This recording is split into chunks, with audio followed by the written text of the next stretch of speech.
Le département, premier partenaire du sport en Sarthe.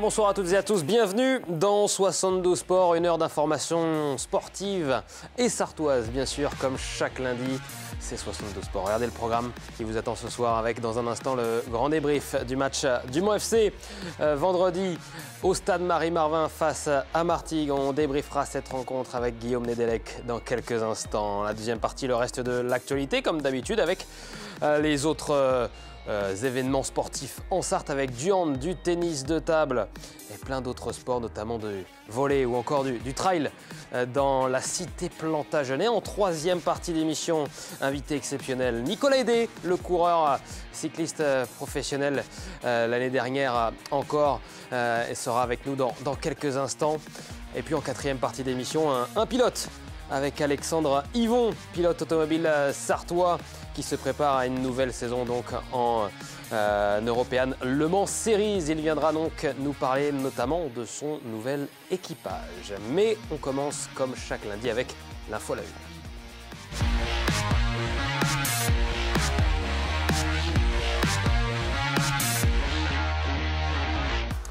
Le Mans retrouve des couleurs. Voici la une de 72 Sports en ce lundi, en ce début de semaine. Et ça fait plaisir d'avoir une comme ça, avec une rencontre que nous allons débriefer en compagnie de Guillaume Nedelec. Bonsoir. Bonsoir. Vous êtes le chef des sports Sarthe du quotidien Ouest France. Vous avez assisté à cette rencontre, à cette 25e journée de championnat de national. On va voir tout de suite les images de cette rencontre. Le Mans recevait Martigues, prétendant à la montée. Le Mans voulait poursuivre sa belle série de 3 matchs sans défaite et s'éloigner de la zone rouge. Le Mans domine, mais tombe sur un Jérémy MS des grands soirs dans les buts de Martigues. Il faudra attendre la 86e minute pour voir les 100 et or trouver le chemin des filets grâce à Dame Gay, le buteur Manceau qu'on retrouvera quelques minutes plus tard ici dans ce face-à-face avec l'ancien portier Manceau. Cette frappe qui terminera sur le poteau de Martigues. Le Mans maîtrise et va inscrire un deuxième but dans le temps additionnel grâce à Anthony Riblin. Victoire donc des Manceaux 2-0. D'ailleurs sur un service de Macan Echo qu'on retrouve donc dans l'effectif du Mans FC. Victoire 2-0. Guillaume, le Mans a rassuré encore ce week-end. Le Mans a rassuré. Alors moi, ça faisait un moment que je n'avais pas vu un match au stade. J'étais plus sur le basket. Mais je dois dire que j'ai vu un Le Mans transfiguré. En tout cas, la différence est très forte par rapport à ce que j'avais pu voir en janvier. C'est une équipe qui avait le jeu en main. Et c'est pas la première fois que, pour avoir regardé les matchs à la télé, c'est pas la première fois où on voit les ballons qui sont collés dans les chaussures des Manceaux, qui étaient à l'initiative. Globalement, Martigues n'a pas vraiment existé sur ce match. Ils ont essayé de défendre. Il y a eu un moment où c'était un petit peu mieux en deuxième mi-temps notamment. Mais au final, le pressing des Manceaux a toujours été très fort et c'est eux qui ont eu le jeu à l'initiative. Encore un coaching gagnant pour Mathieu Chabert, 2 coachings gagnants même. On se souvient déjà de son coaching gagnant face à Sochaux pour revenir à 2 buts partout. Et puis encore face à Martigues vendredi avec donc l'entrée en jeu de Dame Gay à l'heure de jeu qui va donc inscrire le premier but de Manceau. Et il y a aussi l'entrée de Macan Aiko qui apporte cette passe décisive notamment. L'entrée également de Anthony Riblin. Voilà, c'est plusieurs coachings gagnants déjà pour Mathieu Chabert. Ben, ce qu'on peut voir, c'est qu'on retrouve une équipe qui, en fin de match, ne recule plus. C'était un peu le mal qu'on voyait au Mans déjà dès le début de saison dernière. C'est que dès qu'on passait l'heure de jeu, c'était une équipe qui avait tendance à se replier sur soi-même. Là, c'est tout le contraire. Et d'ailleurs, Mathieu Chabert a vraiment utilisé cette volonté d'aller vers l'avant, puisqu'il remplace pratiquement que des avants ou en tout cas des milieux de terrain. Puis derrière, il faut dire aussi que la défense tient jusqu'au bout. On a pu voir notamment Le Hou qui s'est vraiment affirmé sur cette charnière centrale. Donc c'est vraiment intéressant de voir cette équipe qui va vers l'avant, garde le jeu à son initiative. Et effectivement, ouais, les coachings, il est gagnant puisque on n'arrête jamais de pousser. Quand on met du 109, évidemment, il y a peut-être plus de lucidité. Ouais, c'est l'une des nouveautés du Mans FC, c'est que les entrants apportent beaucoup plus depuis notamment l'arrivée de Mathieu Chabert sur le banc Manceau. Jamais cette saison, Le Mans a pris autant de points en 4 rencontres, 10 points en 4 matchs, 2 victoires, 1 match nul et donc une nouvelle victoire. On va écouter la réaction du coach Manceau, donc présent lui depuis 3 matchs sur le banc Manceau, Mathieu Chabert, donc juste après cette rencontre. Oui, très, très content. Surtout très content du contenu parce que je n'ai pas souvenir d'avoir vu Martigues aussi submergé depuis très longtemps. Donc c'est une grosse fierté parce que je pense que c'est une équipe qui sera vraiment pas loin du bout à la fin. Donc très content du contenu. Je pense qu'on aurait dû se mettre à l'abri bien plus tôt dans le match, notamment en première mi-temps. Mais le scénario est parfait, donc c'est une soirée très très positive pour nous. Ouais, c'est vrai que Le Mans aurait pu se mettre à l'abri, comme le dit le coach. Ils sont tombés aussi sur un Jérémy MS, un ancien portier Monceau, assez exceptionnel pour Martigues. Ouais, et puis Grégory Poirier disait quand même, quand votre meilleur joueur, c'est le gardien sur une partie. Le coach de Martigues. Le coach de Martigues, pardon, quand votre gardien, c'est le meilleur joueur, c'est que ça montre quand même qu'il y a eu beaucoup de carences auparavant. Il est vrai que Jérémy MS a posé beaucoup de problèmes à cette attaque sartoise. Quand même, dès la première mi-temps, sur les 30 premières minutes, il doit y avoir au moins je dirais une demi-douzaine d'actions sartoises. On s'attendait à ce que ça marque dès ce moment-là. Et il est vrai que derrière, ça aurait peut-être permis aussi à l'équipe d'être un peu plus tranquille. Mais comme on dit, après, ça au moins, ça a permis de montrer que Le Mans, maintenant, a cette constance sur les matchs. Et ce qui était vraiment un problème pour moi sur la première partie de saison. Donc ça laisse augurer de bonnes choses sur la suite de la saison. Maintenant, il faut vraiment prouver sur la durée, mais les fameuses séries qu'il faut lancer, dont parlait Chris, dont parlait Réginald Ray, là pour l'instant on est en train d'en lancer une.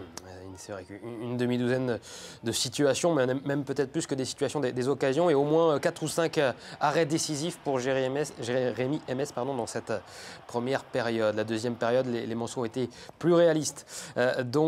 Et c'est un 3e match pour Mathieu Chabert, 2 victoires, 1 match nul. Il semble y avoir eu un électrochoc pour les Manceaux à la suite de la mise à pied de Réginald Ray, et probablement aussi un effet Chabert. Alors, sûrement qu'il y a eu une réaction. En tout cas, mentalement, il y a quelque chose parce que on peut largement présager que Réginald Ray avait perdu son vestiaire. Mathieu Chabert l'a avec lui. Donc, de toute façon, déjà, il y a quelque chose de différent qui se met en place, une autre dynamique. Et puis aussi, Mathieu Chabert, c'est pas non plus un perdreau de l'année. Donc, il y a de l'expérience. Il y a quelqu'un qui a fait remonter quand même, il me semble, Dunkerque. Donc, il y a du savoir-faire. Et puis, de toute façon, aujourd'hui, les Manceaux, s'ils veulent se maintenir en national et se prolonger, regarder vers l'avenir, il faut à tout prix assurer le maintien, et c'est ce qu'ils sont en train de s'employer à faire. Et dès qu'ils seront sortis de cette zone de danger, entre guillemets, il y aura peut-être d'autres choses à apprendre, parce que aussi le championnat est tellement serré que finalement, il y a des bons classements, c'est peut-être possible. Mathieu Chabert qui réussit donc ses débuts. On l'a d'ailleurs reçu la semaine dernière, le nouveau coach Manceau. Il évoque notamment ces semaines d'entraînement et aussi la difficulté de reproduire ce qu'il voit à l'entraînement en match. On l'écoute. C'est pas évident d'arriver à reproduire ce qu'on fait à l'entraînement le jour du match. On l'a très très bien fait en première mi-temps. On a 10-15 minutes en début de deuxième où on est un petit peu plus en dedans. Après on a repris la marche en avant. Ça fait quelques temps que les rentrants nous amènent beaucoup. Ce soir, sur les 2 buts, premier but corner de Johan Leméoté, but de Damgay, et deuxième but centre de Makan Aiko, but de Anthony Riblin. Donc on peut dire qu'ils ont bien amené et qu'ils ont fait ce qu'on attendait d'eux. Donc c'est bien parce que ça prouve qu'il y a vraiment un groupe qui travaille très bien, et c'est une grosse satisfaction. Ouais, la satisfaction pour le coach, donc Mathieu Chabert. Une stat intéressante aussi qui nous vient de nos confrères de la tribune Mancel. On va la regarder juste maintenant avec, pour la première fois de l'histoire du Mans FC, 5 matchs de championnat consécutifs avec un joueur qui marque son premier but donc, pour le club. Sur les 5 derniers matchs ont été réalisés par Yohan Forprier qui a assuré l'intérim de Réginald Ray et donc par le nouvel entraîneur Mathieu Chabert. Voilà pour les nouveaux joueurs donc depuis ces 5 derniers matchs qui parviennent à inscrire leur premier but cette saison. On parle des chiffres depuis quelques minutes, mais en dehors du factuel, Guillaume, il n'y a pas que dans les chiffres qu'il y a du mieux. On le sent dans le jeu aussi. Rien qu'à le voir depuis les tribunes ou même à la télévision, on sent que ça va mieux. C'est plus plaisant à regarder même. Ouais, c'est une équipe qui a repris confiance. Donc c'est pour ça qu'il y a quelque chose à voir aussi, je pense, avec le coach. Le fait d'avoir le vestiaire avec soi, ça change beaucoup de choses.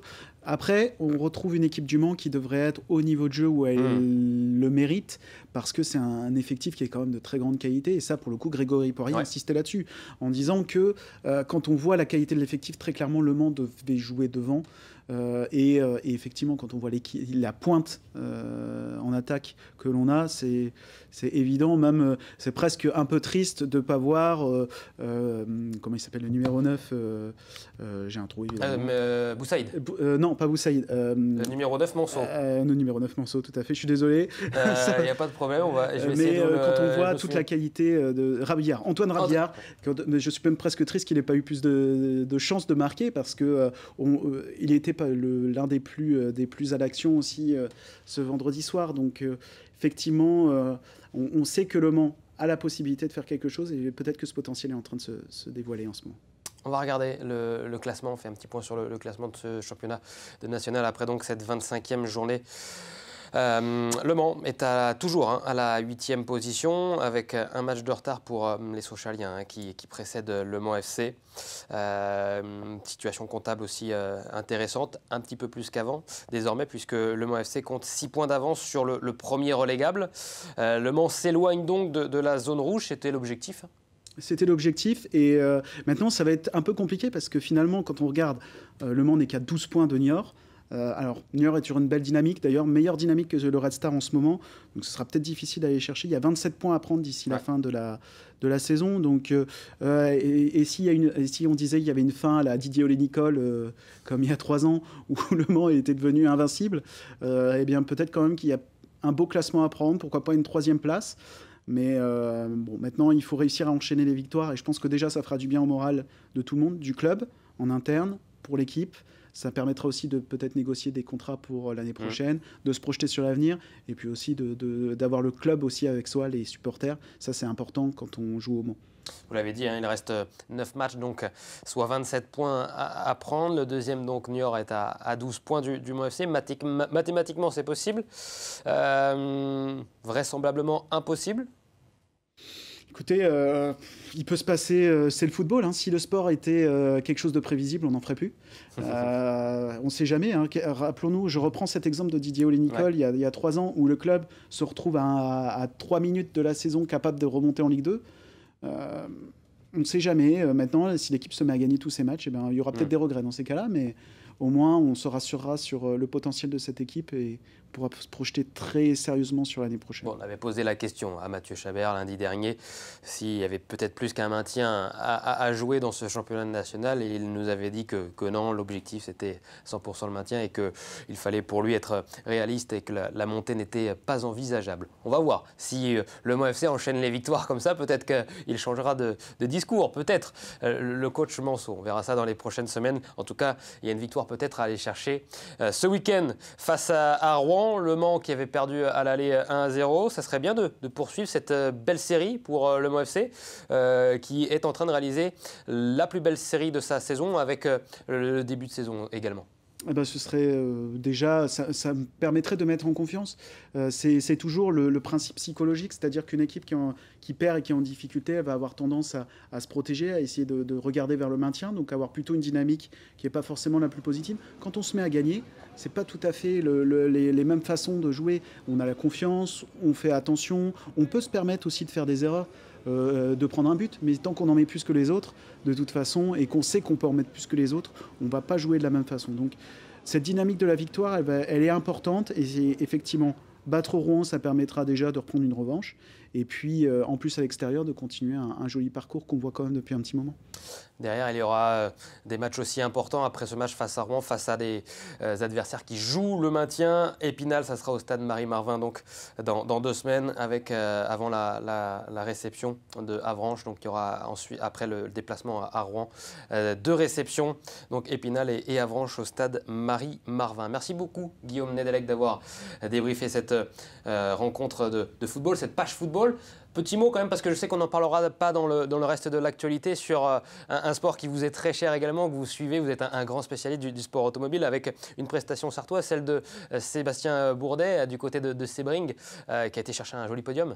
Il a été chercher un joli podium. Alors, si on lui en parle, je pense qu'il ne sera pas très content, parce que lui, il avait la victoire au bout des doigts. À 5 minutes de la fin, il s'est fait dépasser en fait par l'Acura numéro 40 de Louis de Hétras, qui avait des pneus un peu plus frais. Ça a été un peu stock car, faut se dire. Ça s'est donné des coups de roue. Ce qu'il a un peu regretté, Sébastien, mais encore une fois, ça prouve qu'à 45 ans, je pense que c'est l'un des meilleurs pilotes d'endurance actuels. Et pour Le Mans, c'est très bon signe, parce que encore une fois, il était dans les bons wagons, dans le bon rythme. Ça a été l'un des meilleurs pilotes de Cadillac, derrière Pipo Derani, qui a eu un grave accident, sans dégâts pour lui, mais qui a quand même mis la voiture sur le toit.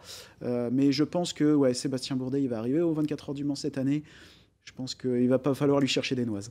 Avec beaucoup d'envie, à mon avis, pour le pilote sartois, qu'on suivra évidemment jusqu'aux 24 heures du Mans, et pendant les 24 heures du Mans, avec, j'imagine, des ambitions de victoire pour le sartois qui courra donc avec Cadillac. Merci beaucoup, Guillaume Nedelec, pour ce point complet et sur le foot et sur le sport automobile. Dans un instant, on continue de faire le reste de l'actualité. À tout de suite.